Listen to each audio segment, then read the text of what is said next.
అన్న దయచేసి ఈ వీడియో అందరు చూడండి అన్న.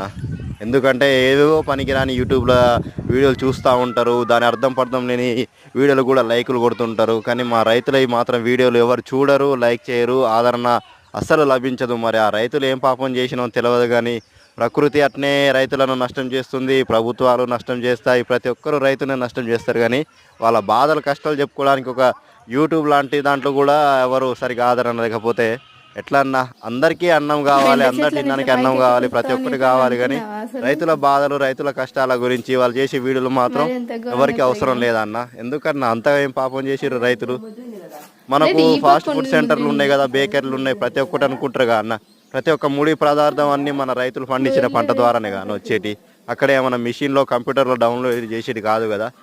దయచేసి రైతులకు కూడా, రైతుల వీడియోలకు కూడా, రైతులను కూడా కొంచెం ఆదరించండి అన్న. ఈ వీడియో అందరికి షేర్ చేసి కొంచెం మా బాధలు కూడా చూపెట్టండి అన్న. బెండకాయ అన్నాక ముళ్ళు ఇవన్న ఉంటాయి రైతన్న కదా.